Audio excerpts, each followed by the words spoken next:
was literally the best safety in the league.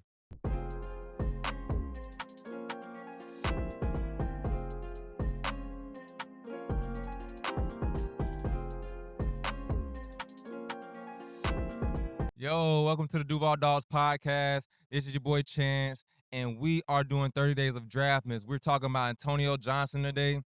He is the safety for our Jacksonville Jaguars. Had a breakout season this past season. Came in late round pick, I think about sixth round. Um, he was when I mocked him, I thought he was going to be like a second and third round player. So when no one was picking him, I was like, oh man, this guy must be a troublemaker. This guy must be, maybe just an athlete who doesn't know what he's really doing. He's just kind of going off his athleticism, and that's not really going to work in the league. Those guys fizzle out a little bit. But what I saw in the highlight tapes and what I watched, the film I watched, man, it's like as a playmaker, especially at the big nickel, man, ripping the ball away, taking the ball away, big hitter. He does great things on the field. Um, and it seems as if I couldn't put my finger on why he was slipping down the draft board. So when we got him in the sixth round, I was excited. I was a little skeptical, but I was also excited because he's a great talent. We all knew he was a great talent. He's 6'2", about 190 pounds, 195 pounds, so a little slimmer for that frame. He's like a big corner. Actually, he's same build as probably Patrick Surtain. Not the same athleticism. He runs about a 4.5, but he's long and angular, and that's what you want out of a safety. Any safety, a strong safety, free safety, whatever the case may be. So I was intrigued. His first year, we had put him in the big nickel where he was in college, and I love this game. He he inserted himself and he never really looked back. I loved how he played ball. I loved how he attacked the ball. I loved how he covered. I loved how he was in the run defense. But the second year they they signed Savage, Darnell Savage, and they inserted him into the big nickel when he played big nickel in college, but he didn't play any big nickel in the league. He played more safety, a free safety role, and I was excited about Darnell Savage too because he was known to get his hands on the ball, but he'll never really catch it, and he'll jump routes and things of that nature. But with a little coaching, I feel like you can make those plays. You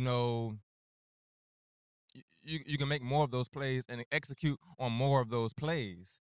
It gets simple after good coaching. If you have athleticism, if you have the skill with good coaching, boom. You can marry those two, and it's usually a great marriage. It didn't really work with Darnell Savage, and it took time away from Antonio Johnson, unfortunately. I'm not 100% sure why they did that.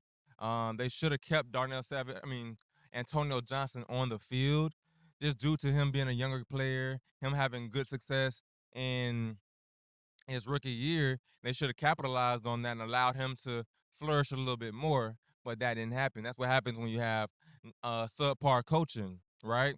So a wasted year was had, and then Liam Cohen came in, and they allowed him to have a true role in the defense, and that role was emphasized once we had injuries in the safety room, whether it be Eric Murray, whether it be Christian not Braswell, uh, Caleb Ransaw. So we had two injuries in the safety room, and that allowed him to have more playing time, and he was literally the best safety in the league, which is I'm excited about. We don't really have the best of anything. We're not used to having the best of anything as a Jacksonville Jaguar player. We always have good players, solid players, tier two players, but nowhere near the best. It reminds me when we played the 49ers a couple years ago, and we were comparing our roster to theirs, and they had the best of everything.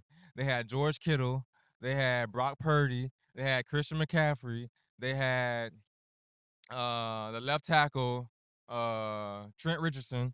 They had the middle linebacker, They had Greenlaw. They had Bosa. Like they were the best at everything, and it's like, why can't we have that? And so it's really cool to see that Antonio Johnson is up there.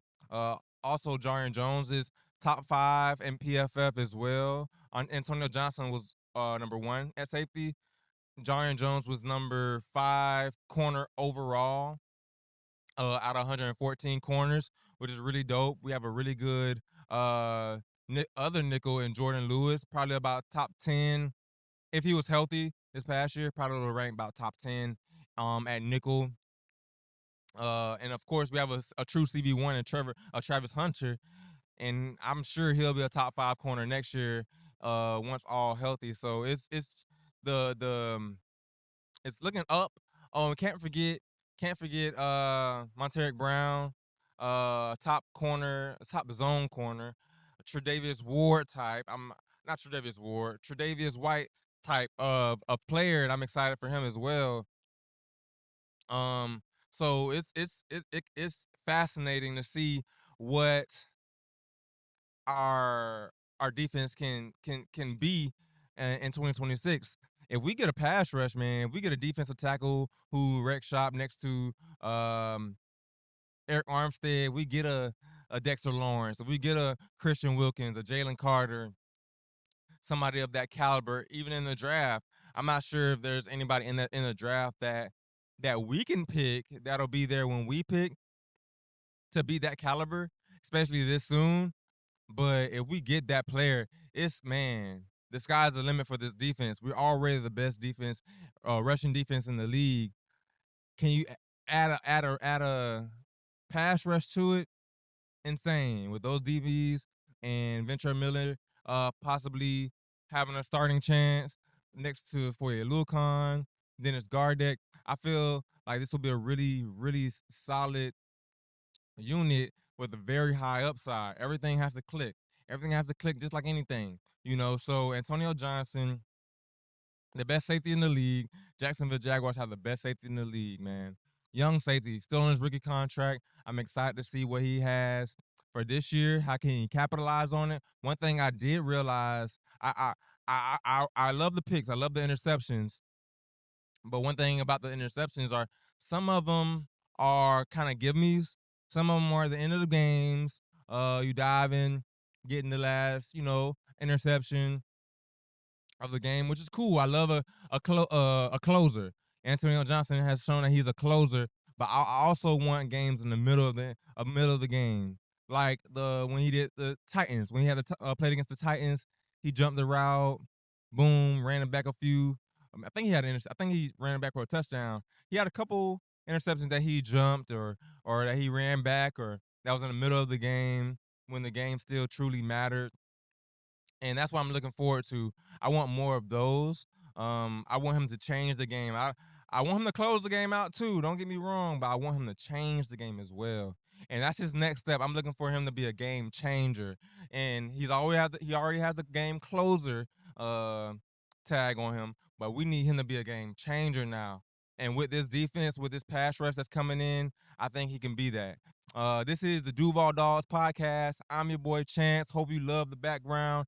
I am in Bimini, Bahamas right now. Hopefully you can hear me. And hey, we out. Duval. Let's go.